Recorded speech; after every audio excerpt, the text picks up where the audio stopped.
చూస్తున్నావు. ఈ రీల్ చూడడం వల్ల నీకేం వస్తుందంటే 1 మినిట్ మోటివేషన్ నీకు వచ్చుండొచ్చు.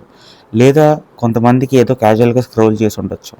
అది ఓకే. నీకు ఓకే. నాకు ఓకే. కానీ ఒకటి గుర్తుపెట్టుకో.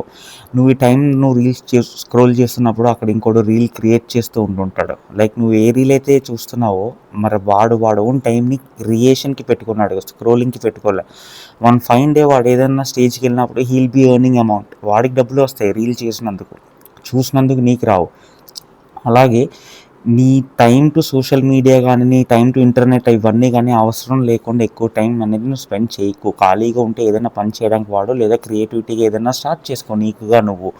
సంథింగ్ బ్లాగ్స్ కానీ, ఇంకేమైనా బిజినెస్ కానీ, లైక్ ఫ్రీగా ఉంటాయి కదా, లైక్ అలాంటివి ఏదైనా చూసుకో. లేదా ఏమీ చేయాలంటే చదువుకో, లేదా ఏదైనా ఎంటర్టైన్మెంట్ లైక్ బయటికి వెళ్ళి ఆడుకో. లైక్ ఫిజికల్ యాక్టివిటీ కానీ ఏదైనా చెయ్యి.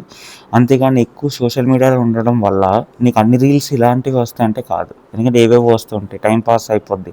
అలా హార్స్ టుగెదర్ నువ్వు ఇన్స్టాగ్రామ్ అండ్ మిగతా సోషల్ సైట్స్లో ఉండడం వల్ల నీ టైం వేస్ట్ అవుతుంది అండ్ నువ్వు ఎక్కువ ప్రొడక్టివిటీగా ఉండలేవు. అందుకని నేను చెప్తున్నాను, ఇప్పటికన్నా ఇది మాను అని నన్ను మానితే మంచిది అని నేను ఒక అడ్వైస్ ఇస్తున్నాను అంతే. It's up to you. Social మీడియాని పక్కన పెట్టు, సక్సెస్ని పట్టు. సింపుల్.